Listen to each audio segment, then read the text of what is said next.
moi, la photographie, c'est un art. C'est un art qui exprime la sensibilité du photographe.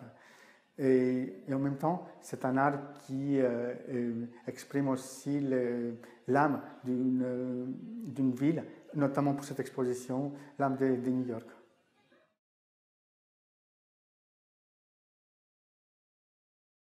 Alors, moi, je ne vois pas du noir et blanc. Je vois les noirs, les blancs et toutes les couleurs dans les nuances de gris.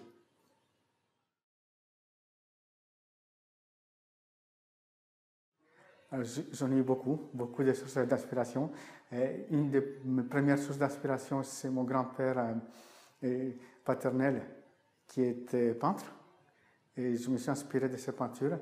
Mon grand-père maternel qui était photographe, et j'ai voulu combiner les deux arts, la peinture et la photographie.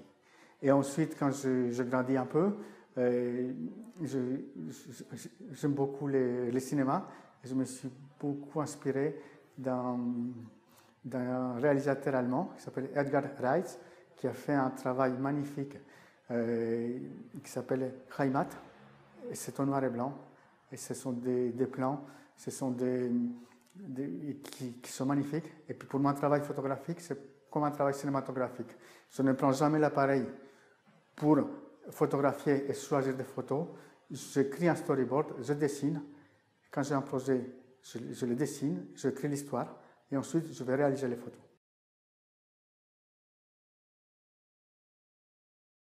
Non, la photo, ça n'existe pas de photo idéale. C'est comme si on me disait, est-ce que ça existe un homme ou une femme idéale? Non, pour chaque personne, l'idéal, c'est dans sa tête. Et la beauté, ça se trouve dans les regards de celui qui regarde.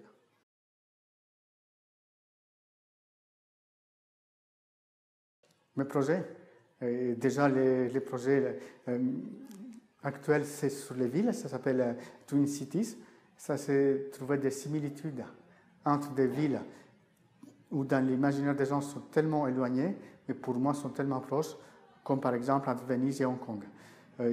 Depuis pratiquement 6 ans, je voyage dans plusieurs villes, entre New York, Londres, Paris, Amsterdam, Venise, Vienne, Hong Kong, pour trouver des similitudes. Et en voyant les similitudes, je me suis rendu compte que c'est comme les êtres humains. Il n'y a pas de race, il n'y a pas de couleurs, il n'y a pas de religions différentes.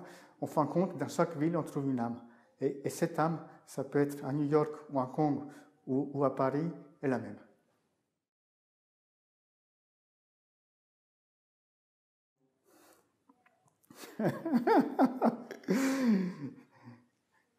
Bonjour Dieu, je m'appelle Kyriakos et j'aime beaucoup ce que vous avez fait sur Terre. Est-ce que vous aimez mon travail?